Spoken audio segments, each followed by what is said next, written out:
The Johnson Wax Program with Fibber McGee and Molly.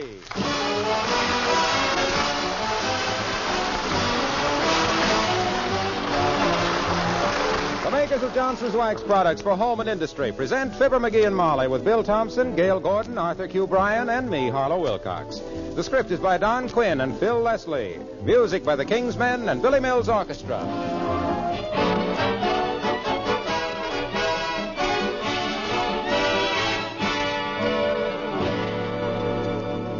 Say, tell me, have you sent in for your personal car initials? The makers of Johnson's Wax want you to try the famous car polish, Johnson's Car New.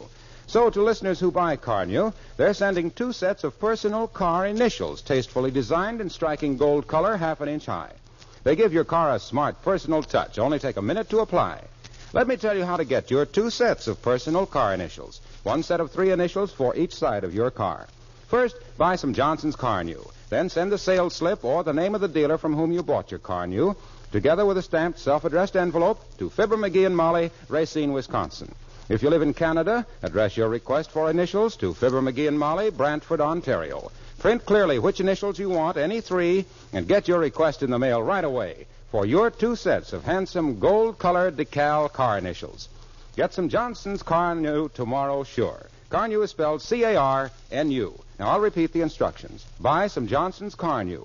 Send the sales slip or the name of the dealer from whom you bought the car new, together with a stamped, self-addressed envelope, to Fibber McGee and Molly, Racine, Wisconsin.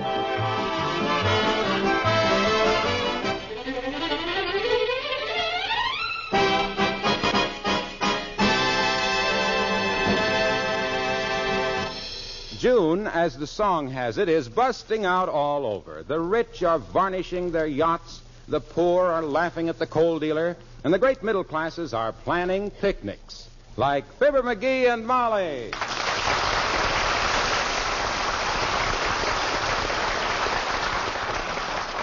Now, let me see. I have the sandwiches, the pickles, the cake, and the bananas. Did you put the root beer in the car, McGee? 3 big fat cases of it, kiddo. Nothing like a big mug full of root beer to wash down a sandwich. And speaking of a big mug full of root beer, is Doc Gamble coming on the picnic? Well, I haven't been able to get in touch with him. If he puts on any more weight, he won't be able to get in touch with himself. You leave word at his office? I left invitations at his office, at the hospital, at his home, and at the county jail. Well, they ought to... At the county jail? Yes, I thought they might call him in on a consultation. Huh? Yeah, there's an epidemic down there, you know. There? In the jail? What kind of an epidemic? Hacksaws, I believe. Hacksaws are tools, not a disease. Oh, I guess I misunderstood. The paper just said that 5 prisoners had broken out with hacksaws. Must have been a dumb bunch of guys. You could kick your way out of that hoosgow with moccasins on. Badly constructed, is it? Badly constructed. Anytime you can't stick your finger through a wall, it's because the sheriff is on the other side leaning against it. I always wondered why... That building is so damp, the deputies made $3,000 last year trapping lobsters in the basement. Why, it's... Hey, you putting some of those oatmeal cookies in Yes, dearie. Now, let me see. I have salt and pepper, knives and forks and spoons. How about oyster forks?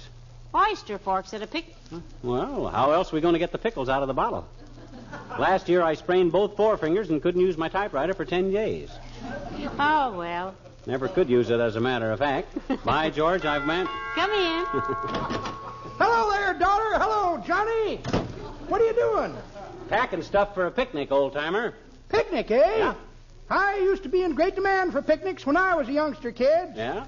Only feller in town could build a campfire scientific. How did you build a campfire scientific? Well, sir... Well, sir, Johnny, an old Indian showed me the secret. Oh.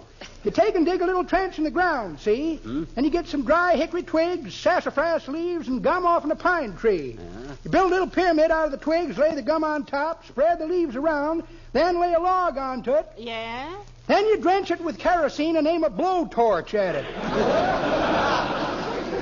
Never fails.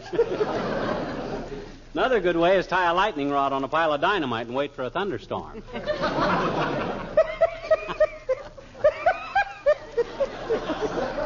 That's pretty good, Johnny. But that ain't the way I heard it.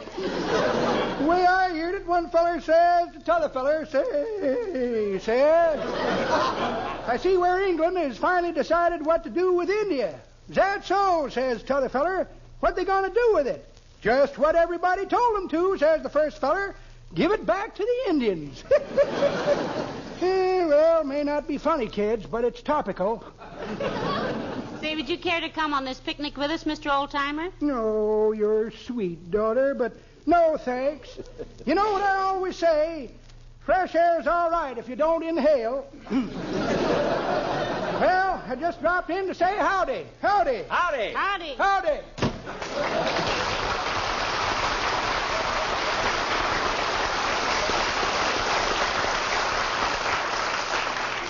Silly, wasn't it? Sometimes, Mickey, what are you doing? I'm looking for my two-headed $half. You seen my two-headed $half anyplace? You mean that trick $half that's the same on both sides? Yeah. What do you want that for? Well, I may want to flip a coin with Wilcox to see who collects the firewood. Doggone it, I had that two-headed $half around here someplace. Come in. Oh, hello, Dr. Gamble. Hello, Molly. Hi, Splint Whittler. Good day, short, dark, and repugnant. Ooh. Thanks for inviting me to the picnic. Welcome. Looks like a very happy lunch you have there, Molly. Oh, I think there'll be plenty of everything, Doctor. And as long as you were going to be along, I tried to have a balanced meal. Deviled eggs and angel food cake. Tell me, do they have picnic tables at Dugan's Lake, or do we just sit around on the broken glass? Oh, they have tables, Doctor. Are you going to swim? Yes, I think I might. Great exercise, swimming. Takes it off in the right places and puts it on in the right places.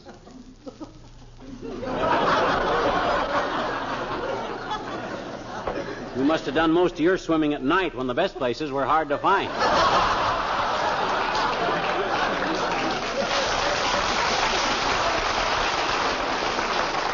McGee, don't be so insulting. That's all right, Molly. Did you ever notice that everybody at Dugan's Lake gets out the fishing tackle when McGee goes swimming? They want to go after the fish while they're still laughing. What time is this picnic, by the way? 4 o'clock, Doc. I'll be there. I have a financial as well as a sentimental interest in that lake. Oh? Yeah, I dropped 3 souvenir $20 gold pieces off the dock last year, and nobody was able to recover them. I'll see you out there. 3 $20 gold pieces, eh? Doc lost them off the end of the dock, eh? Well, anything that mug can lose, I can find. Where's my swimming trunks? Now, you take it easy, dearie. You're not a very good diver, you know. For $60, I'll bring up the Lusitania. Come on, let's be the first ones at Dugan's Lake. Oh, brother, I can use $60 like Brittle can use peanuts. Get your hat, kiddo. I got the basket. You grab the ant powder. Come on, let's go. We gotta get...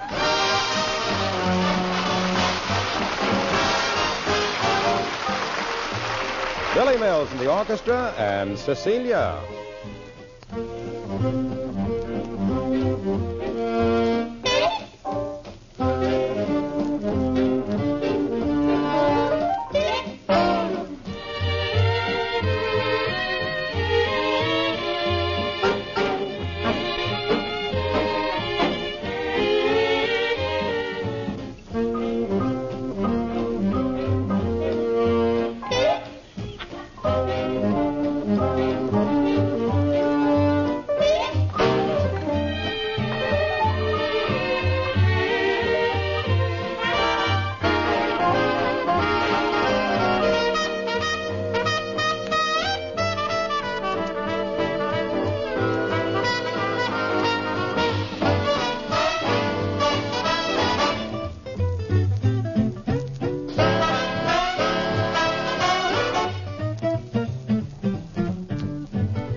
wish you'd have had time to buy a new bathing suit, McGee. Those swimming trunks of yours are pretty moth-eaten. I know, but I got a sentimental attachment for them trunks. I saved a guy's life while I was wearing those. Really? Whose? Mine.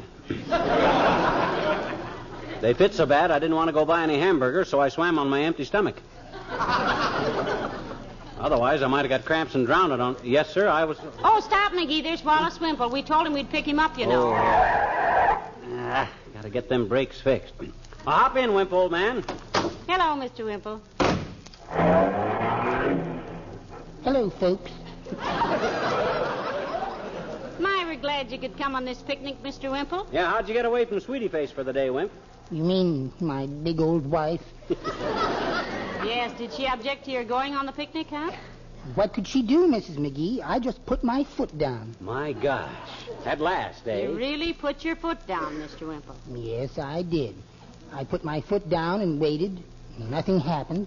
And I put my other foot down and nothing happened. So I just dropped out of the tree and ran like everything.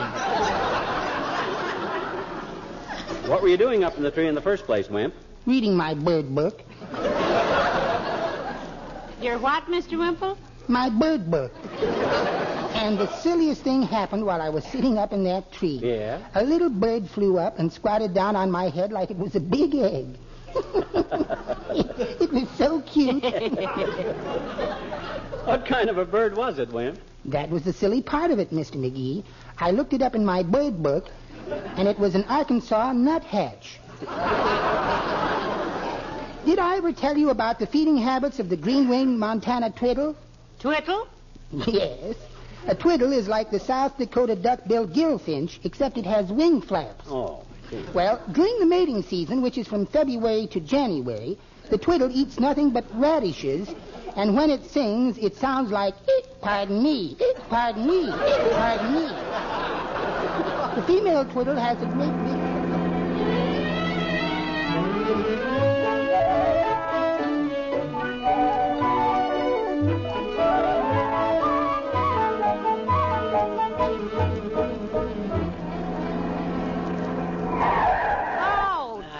Gotta get them brakes fixed.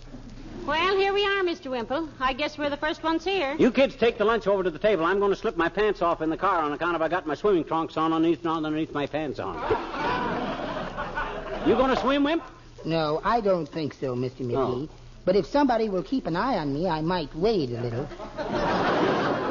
I'll hang on to the end of your necktie, Mr. Wimple. Say, will you please help me with these baskets? Certainly, Mrs. McGee. I'll take this one, and you take that one. There's 3 cases of root beer in the back, Wimp. I'll be with you as soon as I take a quick plunge. My, these baskets are heavy, aren't they, Mrs. McGee? Maybe if I ate a few sandwiches out of them first... No, Mr. Wimple. Not till everybody else gets here. Here, let me help you with that stuff, Molly. Hello, Wally. Hello, Mr. Wilcox. Glad you could come. Me too. You can take this basket, Harlow. Just put it on the table over there. Oh, okay. You know, this picnic was a wonderful idea. I always think that... Where's Fibber? Well, he's in the trunk of the car putting on his back seat. What? Oh, wasn't that silly of me? He's in the back seat putting on his trunk. He wants to take a plunge before we eat. That's peculiar. When did he start feeling so athletic? I've been on picnics with him before, and he usually just Here I sits... come. Watch this dive off the end of the dock. One side, everybody.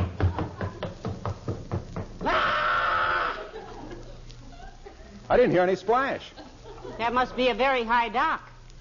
And maybe he didn't know there was a rowboat tied right under the end of it. A rowboat? Heavenly days, why, the poor man... That's the dad-ratted lame brain that tied this boat down here. I'd like to busted my neck. That's what it was, the rowboat.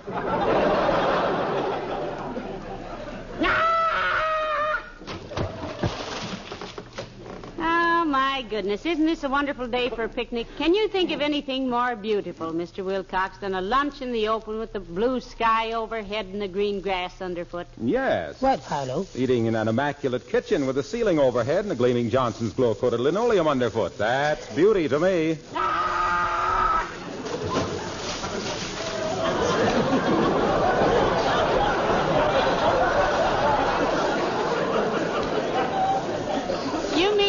rather eat in a stuffy kitchen than out here at lovely Dugan's Lake, Mr. Wilcox? Why, sure. A modern kitchen isn't stuffy anyway, and with Glow Coat brightening and beautifying the floor, it's the pleasantest room in the house. To me, the nicest room in the house is the hollow space under the front porch. Sweetie Face can't reach me there. Why, I often tell my customers, Wallace, that serving a meal in a kitchen that has a glow-coated linoleum is a picnic. Just as informal, just as cheerful. And if you spill something, you don't have to kick dirt over it or hide it under an empty carton. You just wipe it up with a damp cloth. Yeah, but I always say that you can... Hey, did you see that last dive? Cleans a hound's tooth, huh? Let's say as clean as a glow-coated linoleum. Huh? Why, when a housewife pours a little Johnson's self-polishing glow coat out and spreads it around... Hey. Waxy, please, take a day off, will you? This is a picnic, not a sales conference. Well, I was just saying that... Yes, Mr. Wilcox. I'm sure Racine won't mind if you relax a few minutes. No.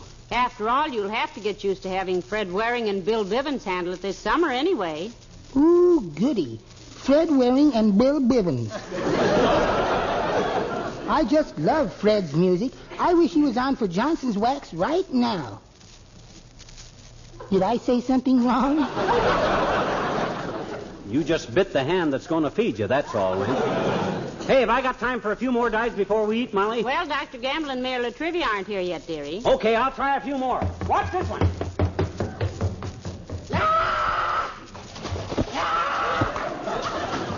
Hey, did you see that? He landed on his stomach and bounced. He certainly stays underwater a long time, doesn't he? Oh, yes.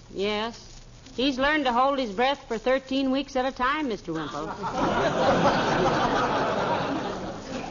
Options, you know. Oh, here comes Mayor Latrivia. You, Mr. Mayor, over here. Who's that with him? Oh, it's the little girl who lives across the street from you. Hello, Your Honor. Hello, Teeny. Hello, Molly. Hello, Wimple. Well, now that everybody's here but Dr. Gamble, I guess I better go start the lunch, huh? I'll help you, Molly. So will I.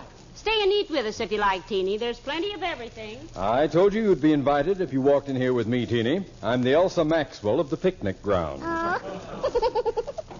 Well, gee, it does look like you need more women at this party. Oh. What's that, a big fish? That's a matter of opinion, Teeny. Mr. McGee just dove off the end of the dock. Oh, gee, this is going to be fun, I bet you. I love picnics, Mr. Honor. Not Mr. Honor, Teeny. Your Honor. My honor? No, my honor. You say Your Honor when you address me. Okay, my honor. No, look, you don't understand. The chief executive of a city is called His Honor the Mayor. Oh. Personally, I'd just as soon be called Mr. Latrivia, but custom decrees that I be spoken to as Your Honor or Mr. Mayor. You understand? Well, No. All right, I'll try to make it a little clearer.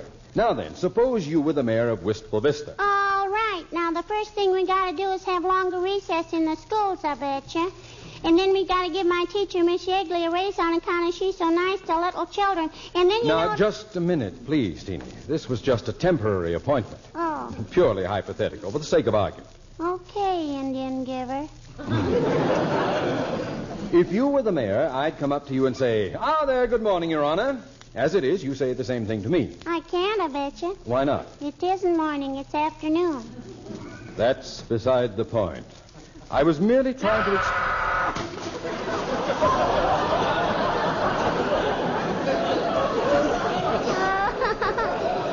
Oh, boy. Listen to Mr. McGee dive. Did you hear that splash, Mr. Honor? It is not Mr. Honor. It's Mr. Mayor. It is not, I bet you. It's Mr. McGee. I saw him when he jumped in. I didn't mean who I am. I mean, I didn't honor the man who jumped into the mayor. Oh, no. Now, give it a chance, Mr. Honor. You addressed me as Mr. Dive. Honor. And the man who McGee'd into the splash. Besides, I was... You said...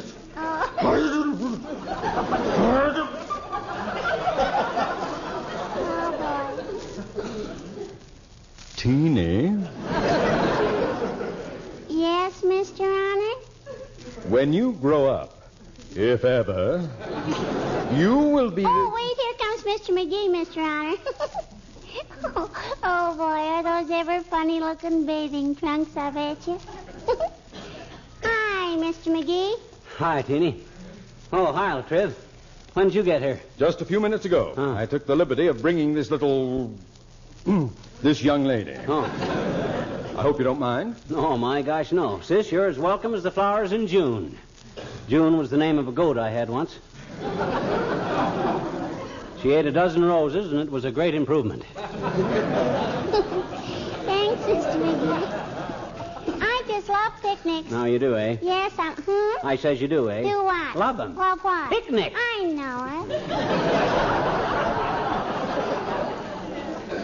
Hey, where'd you get those bathing trunks, mister? Where'd you get them? I was about to ask the same question, McGee. They seem to have a drape shape with a slack back and a drip hip. Yeah. These are my old track pants, Latrivia. I've clung to them like they're clinging to me right now. And just because I made the mistake of hanging them up for 20 years by the seat, Hey, is that safety pin still in there where I tore them a little bit? Sure it is, mister. It hardly shows unless somebody notices it. I was about to suggest that you... All right, everybody. Soup's on. Come and get it. Swell. I got a great appetite. Run and get the blanket out of the car, will you, Teeny? I don't want to catch cold in these wet trunks. Okay, mister. McGee, before you sit down, Huh? that safety pin, did you get congressional authority for that? Congressional authority? What has Congress got to do with a safety pin in my swimming trunks? Rent control. Oh. Coming, Molly. Move over.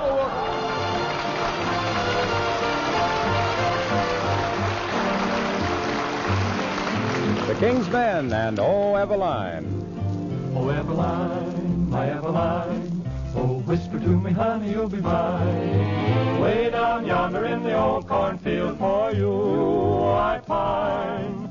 Sweeter than the honey to the honeybee. I love you, say you love me. Meet me in the shade of the old apple tree. Heavy, heavy, heavy Eveline. Oh, Eveline, be mine.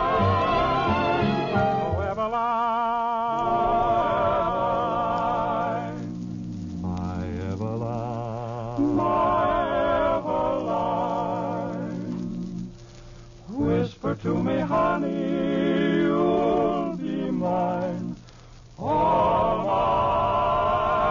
mine, way down yonder in the old cornfield.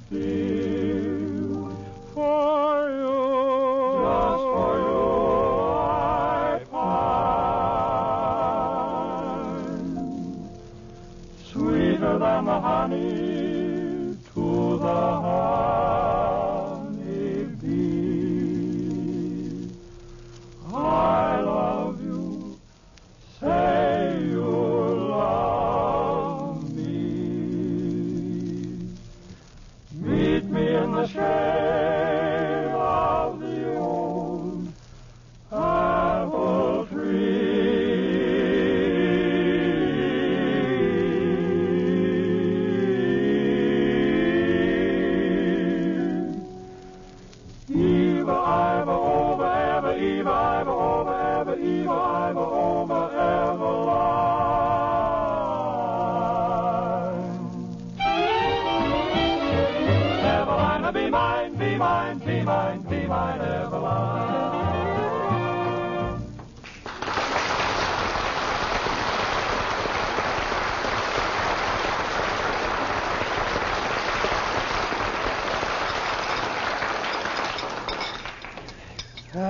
Molly, that was the best picnic supper these tired old teeth ever got together on. Well, thank you, Doctor. I was afraid for a while you weren't going to come. What delayed you, Fever Chart? Somebody tried to sneak out of the hospital without giving you his gold filling? No, one of the nurses asked me to remove a small wart that was bothering her. Oh, really? How'd you treat the wart, Doc? With considerable respect. Huh? His father is our wealthiest patient. Can I have another piece of that cake, Molly? Why, certainly, Doctor. As soon as Mr. Wilcox and Mr. Wimple and Teeny get back with some firewood, we'll make a fire and roast marshmallows, huh? No, you go ahead. But I'm going in the lake again in a few minutes, as soon as I think it's safe after eating. My boy, after what you stowed away, you are liable to get cramps in anything better than a heavy fog up until April of 1967. Furthermore, here come the boys and Teeny with some firewood. Bring it right over here, everybody. Here's mine, Molly. Dump it right here. That's right, and thank you. It's quite a hefty batch of kindling, Junior. What'd you tear down, a boathouse? Oh, look how much I got, everybody. Well, good for you, Teeny. That's wonderful. Just drop it on the pile there. Okay.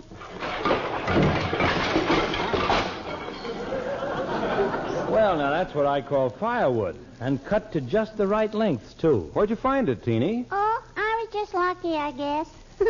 There was a truck parked over there with a lot of this wood on it. Oh, I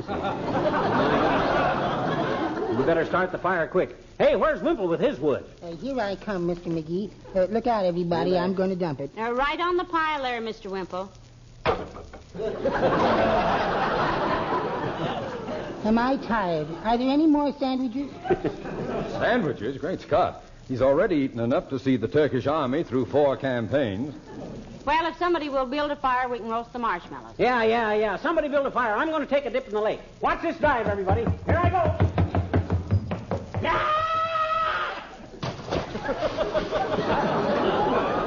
I never saw a man so enthusiastic about diving. What goes with him, Molly? Well, I suppose he has his reasons, Mr. Wilcox. I have a theory about it.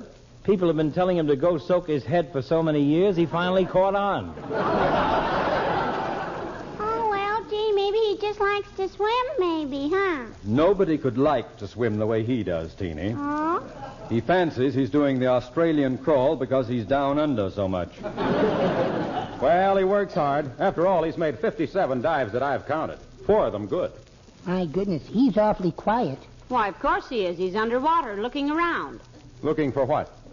Well, frankly, he's trying to find some gold pieces Dr. Gamble lost off the dock last year. Gold pieces? Oh, that's very amusing, Molly. He's got the right idea, but the wrong dock. I lost him off the one at the other end of the lake. Well, my goodness, I'm going down and tell him he's wasting his time. I'll go with you. I want to see his face. And it's the first time I ever said that. Come on. Let's go down and break the news to him and ruin his day.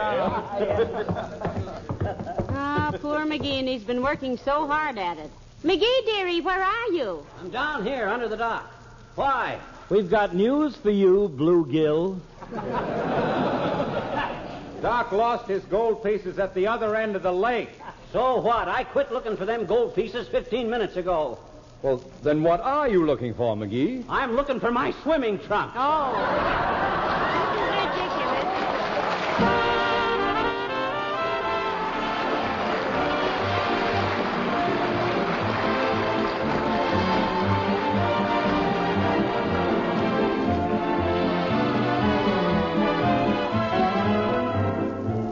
I suppose a lot of you folks have seen the famous Broadway play, Life with Father. Well, next Saturday night, this hilarious stage comedy will break the world's record for long runs. Do you know how the property manager keeps the stage furniture and settings in Life with Father bright and shining? You guessed it. He uses our old friend Johnson's wax. The property man says, boy, is Life with Father ever hard on furniture. When we're on the road, it's just as if I moved my household every few days. The only reason our set looks so well is because we treat it well. We wax it regularly with Johnson's wax. Before the curtain goes up, we give the furniture a final quick dusting, and even in the glaring spotlights, the set always looks clean and shining. Unquote. Well, there you are, another polished performance for genuine Johnson's wax. Everywhere you go, you find this grand product protecting and adding sparkling beauty to all kinds of floors, furniture, and woodwork. America's favorite, Johnson's Wax, paste, liquid, or cream.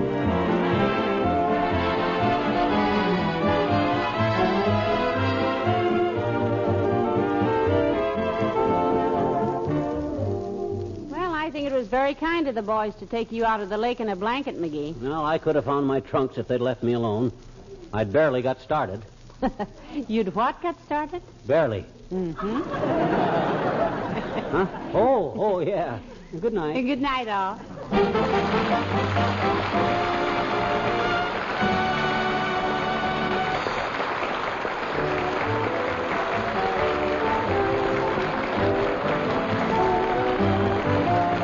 This is Harlow Wilcox, speaking for the makers of Johnson's Wax products for home and industry, inviting you to be with us again next Tuesday night. Good night.